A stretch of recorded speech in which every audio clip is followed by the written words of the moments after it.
हरे कृष्णा। हमने बहुत सारे व्रतों के बारे में सुना होगा। जिस व्रत को रखने से कभी पुण्य मिलता है, कभी संतान प्राप्ति, कभी धन प्राप्ति, कभी यश की प्राप्ति, कभी क्या। लेकिन उन व्रतों को न रखने से कोई पाप नहीं लगता।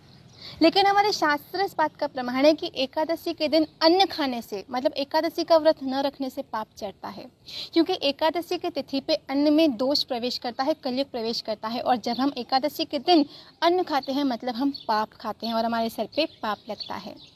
अब एकादशी मैया प्रकट कैसे हुई थी? जब विष्णु भगवान को मारने के लिए मूर नामक राक्षस उन गुफा में घुस गया था, तब विष्णु भगवान लीलावश सो गए। तब विष्णु भगवान के देह से एकादशी मैया प्रकट हुई और मूर नामक राक्षस को मार दिया।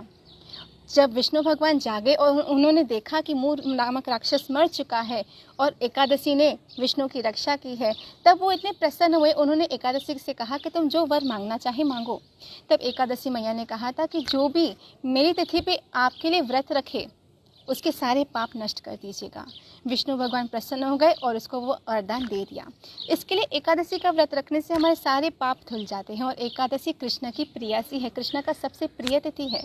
हमारे गौड़ीय वैष्णव परंपरा में ये मान्यता है कि एकादशी का व्रत साक्षात राधा रानी भी रखती है। श्रीमती राधे, जय राधे जय राधे। तो एकादशी के व्रत की इतनी महिमा है। अब एक बार पांडु पुत्र भीमसेन ने अपने पितामह व्यासदेव जी से कहा कि पितामह, मेरी माता कुंती, मेरे भाई पांडव, मेरी जो पत्नी है द्रौपदी, वो सब एकादशी की हर तिथि पे अपना व्रत का पालन करते हैं, लेकिन मेरे पेट में जठराग्नि है जिसके कारण मैं व्रत नहीं रख पाता। मुझे बहुत भूख लगती है। तो वो तो हर एकादशी की हर तिथि पे व्रत रखते हैं, लेकिन मैं नहीं रख पाता, तो मुझे मतलब भगवान के धाम की प्राप्ति नहीं होगी। आप कृपा करके कुछ ऐसा उपाय बताएं कि मेरा व्रत भी न रखना पड़े और मुझे भगवान के धाम की प्राप्ति भी हो जाए। तब वेदव्यास मुनि ने भीमसेन जी से कहा कि पुत्र, हर जीव को एकादशी की दोनों तिथियों पर व्रत का पालन करना चाहिए। एक महीने में 2 एकादशी आती है और दोनों ही एकादशी हर जीव को रखनी ही चाहिए।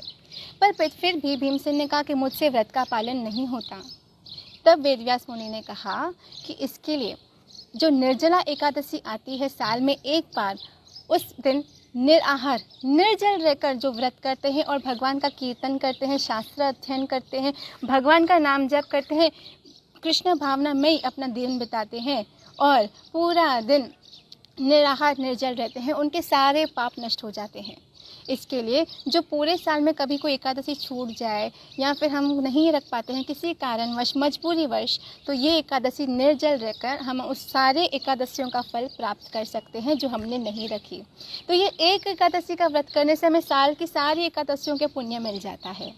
अब कोई लोग कहते हैं कि हमारी मजबूरी है, हम लोग निर्जल नहीं रह सकते, एज है या कोई दूसरी मेडिकल प्रॉब्लम्स हैं, तो याद रखिएगा कृष्ण परम दयालु है, हमारी सारी मजबूरियां समझते हैं।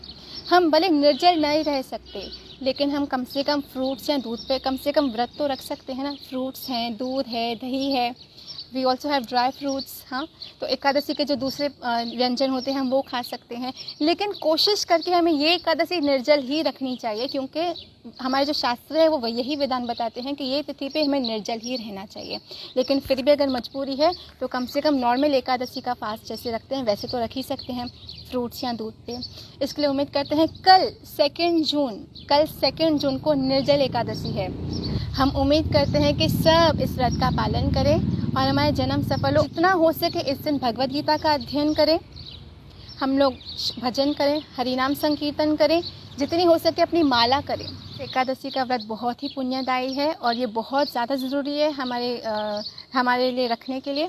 इसके लिए आई होप कि हम सभी व्रत रखें और हमारा जन्म सफल हो, कृष्ण हमसे खुश हो जाए। हमारे कोई भी व्रत का इंटेंशन ये होना चाहिए कि कृष्ण हमसे खुश हो, बाकी कुछ मिले ना मिले वो तो हरि की इच्छा, लेकिन हम लोगों को कृष्ण की खुशी के लिए ये व्रत ज़रूर रखना चाहिए।